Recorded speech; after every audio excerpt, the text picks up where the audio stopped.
నమస్కారం. చెగువీర అంటూ తీవ్రమైన లెఫ్ట్ భావాలతో తన రాజకీయాన్ని ప్రారంభించినటువంటి పవన్ కళ్యాణ్ గారు తక్కువ కాలంలోనే రైట్‌కి తీసుకొని సనాతన ధర్మాన్ని కాపాడటమే నా ధ్యేయమని కంకణం కట్టుకున్నారు. ఇది రాజకీయంగా పతనమా? లేక రాజకీయంగా ఉన్నత శిఖరాలను చేరినట్లా అనేది వారే ఆలోచించుకోవాల్సినటువంటి అంశం. తొలిగా సిపిఐ, సిపిఎం కమ్యూనిస్టులతో జతగట్టి రాష్ట్రమంతా పోటీ చేసి ఒక్క సీటు కూడా గెలుచుకోలేక చివరికి తాను పోటీ చేసిన 2 సీట్లలోనూ ఓటమి పాలయ్యారు. ఆ తరువాత కూటమిలో చేరారు. బీజేపీతో, తెలుగుదేశంతో జతకట్టి 21 సీట్లకు పోటీ చేసి 21 సీట్లు గెలుచుకోవటమే కాకుండా తన కూటమిని అధికారంలోకి తీసుకురావడంలో కీలక పాత్ర పోషించారు అనేది ప్రజలు అనుకుంటున్నటువంటి అంశం. ఆ తర్వాత ఉప ముఖ్యమంత్రిగా వెళ్ళారు. ఇది మాత్రం తప్పనిసరిగా లెక్కల ప్రకారం చూస్తే ఎదిగినట్టే లెక్క. అది నిజంగా బలమా? లేక ప్రభుత్వ వ్యతిరేకత కూటమి బలంతో వాపుగా మారిందా అనేది కాలమే నిర్ణయించాలి తప్ప ఇవాళ నిర్దిష్టంగా మనం చెప్పలేం. అయితే అసలు విషయం ఏమిటంటే ఒక అనూహ్యమైనటువంటి పరిణామం. నాగబాబు గారు మంత్రివర్గంలో చేరబోతున్నారనేది ఒక దృఢమైన వార్త ఇవాళ వెలుగులోకి వచ్చింది. చంద్రబాబు నాయుడు గారే దాన్ని ప్రకటించారు. ఇక్కడ చాలా కీలకమైన నిర్ణయం ఇది.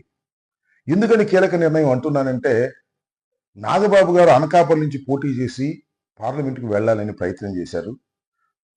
కొన్ని కారణాల వల్ల ఆయన వెళ్ళలేకపోయాడు. ఆ తర్వాత మన రాజ్యసభకి వెళుతారని అందరూ ఆశించారు. పవన్ కళ్యాణ్ గారు కూడా ఆయన రాజ్యసభకు పంపిస్తారని భావించారు. కానీ సతీష్ అనే తెలుగుదేశం వ్యక్తిని పార్లమెంటుకు పంపేందుకు చంద్రబాబు నిర్ణయం తీసుకొని కాంప్రమైజింగ్గా ఈయనకి ఎమ్మెల్సీ ఇచ్చి రాష్ట్రంలో మంత్రివర్గంలోకి తీసుకోవాలని నిర్ణయించినట్టుగా మనకు అర్థమవుతుంది. ఇది ఏ విధమైనటువంటి నిర్ణయం? దీనివల్ల కళ్యాణ్ గారు కళ మరింతగా పెరుగుతుందా? లేక కళ తప్పుతుందా అనేది ఇక్కడ లోతుగా ఆలోచించుకోవాల్సినటువంటి అంశంగా నేను భావిస్తున్నాను. ఎందుకంటే ఈ రాష్ట్రంలో చాలామంది పవన్ కళ్యాణ్ గారి మీద ఆశ పెట్టుకున్నారు. 21 సీట్లు గెలుచుకుంటే 3 మంత్రులు అయ్యారు. ఇంకా బీసీలు ఉన్నారు, ఇంకా ఇతర సామాజిక వర్గాలు ఉన్నారు. నాకు ఒకటి గుర్తొస్తుంది. మా గుంటూరుకు సంబంధించి బొనబోయిన శ్రీనివాస్ అని కాంగ్రెస్ పార్టీలో కూడా ఉండేవాడు. ఆ తర్వాత పవన్ కళ్యాణ్ గారు పార్టీ పెట్టిన తర్వాత దూకుడుగా ఆ పార్టీలో చేరి ఆ పార్టీలో శ్రమించాడు. ఒకానొక సందర్భంలో అతనికి కారు ఉంటే బాగుంటుంది, అతను మంత్రి అయితే బాగుంటుంది అని బహిరంగంగానే చెప్పారు. మరి అలాంటి వాళ్ళు చాలా మంది ఉన్నారు ఈ రాష్ట్రంలో. చాలా మంది పవన్ కళ్యాణ్ గారి మీద ఆశ పెట్టుకున్నారు. ఆ ఆశలన్నీ అడియాసి చేసి తన అన్నని మంత్రివర్గంలోకి తీసుకోవటంలో సఫలమయ్యాడు అని అనుకుంటున్నారు. అది సఫలమా లేక సుదీర్ఘ కాలంలో విఫలమా అనేది మనం ఇక్కడ ఆలోచించుకోవాల్సినటువంటి అంశం. మనం కాదులే, ఆయన ఆలోచించుకోవాల్సిన అంశం. ఇప్పుడు తాత్కాలికంగా విజయం సాధించినట్టుగానే భావించాలి. ఎందుకంటే అన్నను మంత్రివర్గంలోకి తీసుకురావడం, దానితో పాటు ఒక కీలకమైన శాఖను కూడా ఆయన కట్టబెట్టేటటువంటి ప్రయత్నం చేయటం అనేది తాత్కాలికంగా విజయంలాగానే కనిపించవచ్చు. కానీ సతీష్ని కేంద్రానికి పంపటానికి దీన్ని ఉపయోగించుకున్నారా చంద్రబాబు నాయుడు గారు? లేకపోతే చంద్రబాబు నాయుడు గారికి ఒక దీర్ఘకాలికమైన వ్యూహం ఏమైనా ఉన్నదా అనేది చర్చనీయాంశంగా మారింది. ఏమిటా దీర్ఘకాలికమైనటువంటి వ్యూహం? చంద్రబాబు నాయుడు గారు వయసు అయిపోతుంది. చంద్రబాబు నాయుడు గారి వయసు అయిపోయిన తర్వాత ఎవరో వారసులు కావాలి. ఎవరో ఎందుకు, ఇంకా లోకేష్ బాబే వారసుడు కావాలనేది వారికి బలంగా ఉంది. వారి కుటుంబంలో కూడా బలంగా ఉంది. తర్వాత నెక్స్ట్ లోకేష్ బాబు గారిని ఈ రాష్ట్రానికి ముఖ్యమంత్రిగా చేయాలి అని తెలుగుదేశంలో ఉన్నటువంటి ప్రముఖులందరూ భావిస్తున్నారు. అదేవిధంగా చంద్రబాబు నాయుడు గారి కుటుంబ సభ్యులు కూడా భావిస్తున్నారు. దీనిలో పెద్ద ఆశ్చర్యం ఏమీ లేదు. అయితే ఎన్నికలు అయిపోయిన తర్వాత, అంటే ఈ 5 సంవత్సరాలు అయిపోయిన తర్వాత ఆయన్ని ముఖ్యమంత్రిగా చేస్తారా, లేకపోతే ఈ టర్మ్లోనే ముఖ్యమంత్రిగా చేస్తారా అనేది చర్చ.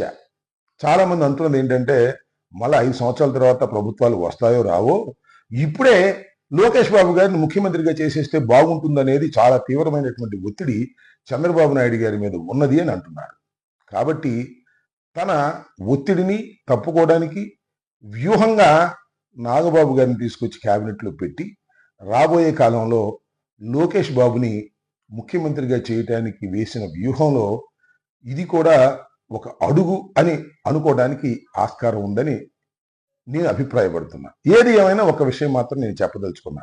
పవన్ కళ్యాణ్ గారి మీద అనేక మంది ఆశలు పెట్టుకున్నారు. రాష్ట్రంలో కాపు సామాజిక వర్గం ఆశలు పెట్టుకుంది. అదేవిధంగా ఆయన్ని ప్రేమించే వాళ్ళు చాలా మంది ఆశలు పెట్టుకున్నారు. చివరికి తన కుటుంబం వరకే పరిమితం అయిపోయేటటువంటి రాజకీయాలు పవన్ కళ్యాణ్ గారు నడుపుతున్నారు అనేది ఆ శ్రేణులకు నచ్చనిది, ప్రజలకు నచ్చనిది అనేది కూడా నేను ఈ సందర్భంగా చెప్పదలుచుకున్నాను. ఏది ఏమైనా ఈ నిర్ణయం వల్ల పవన్ కళ్యాణ్ గారు కళ తప్పుతున్నారని, రోజు రోజుకి పవన్ కళ్యాణ్ గారు తన యొక్క విధి విధానాల పట్ల సక్రమంగా ఉండటం లేదు అనేటువంటి భావన రాష్ట్ర ప్రజల్లో, అదేవిధంగా ఆయన అభిమానుల్లో, జనసేనలో కలిగే అవకాశాలు ఉన్నాయనేది నా అభిప్రాయం. సరేలేదు, అంబటి రాంబాబు గారు జలసితోనో కోపంతోనో విమర్శ చేశారు అనుకునే వాళ్ళకి ఒక నమస్కారం. లోతుగా ఆలోచించే వారికి నా అభినందనలు.